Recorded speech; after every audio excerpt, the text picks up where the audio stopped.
Olá, geniais criadores de gambiarras, eu sou Leandro Felipe e sejam muito bem-vindos ao meu canal. No último vídeo da série Olha o que eu achei, eu mostrei o painel de um System Sony LBT-A12. Eu desmontei ele e retirei tudo que eu poderia usar nos meus projetos. Aliás, se você ainda não viu esse vídeo, é só acessar o primeiro link que está aqui embaixo na descrição. E nesse painel tinha muita coisa interessante, tinha componentes eletrônicos, motores elétricos, mas no meio disso tudo, teve uma coisa que eu confesso que eu não dei muito atenção por não entender o que era. Se tratava de um potenciômetro que eu nunca tinha visto na minha vida. Até que um inscrito conversou comigo e disse que ele era um potenciômetro que tinha um motor e uma caixa de redução dentro. E eu falei, como é que é? Como assim? Esse potenciômetro tem uma caixa de redução? Então quer dizer que se eu ligar uma pilha nele ou qualquer tipo de energia ele vai começar a rodar? E ele disse sim. E pra falar a verdade, eu já tinha uma leve desconfiança porque eu estranhei que tinha um motorzinho preso no potenciômetro. Só que eu fiquei com um pouco de medo de tentá-lo fazer funcionar porque eu vi essa quantidade enorme de terminais elétricos e eu não sabia por onde começar para fazer os testes. E uma outra preocupação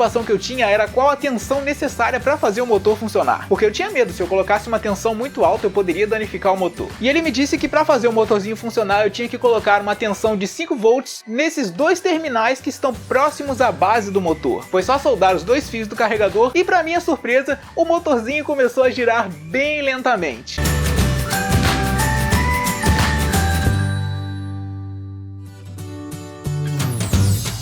Só que havia um pequeno problema, o eixo do potenciômetro chegava até um certo ponto e parava. Isso é porque ele não foi feito para ficar girando várias e várias vezes seguidas. E por que esse potenciômetro tem um motorzinho com caixa de redução? Porque nesse modelo de rádio você poderia controlar o volume através de um controle remoto. E quando você fazia isso, o motorzinho girava o potenciômetro até chegar na altura do volume desejada. E para resolver isso ele me disse que eu deveria simplesmente abrir o potenciômetro com bastante cuidado e remover uma travinha que fica presa dentro do seu eixo. E foi isso que eu fiz. Eu desmontei o potenciômetro com todo o cuidado do mundo até chegar a essa tal dessa travinha.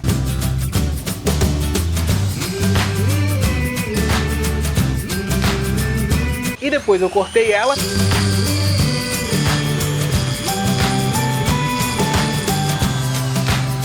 e remontei o potenciômetro.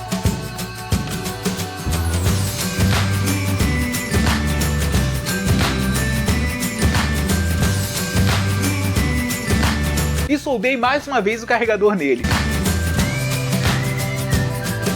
E o motorzinho começou a girar por várias e várias vezes seguidas.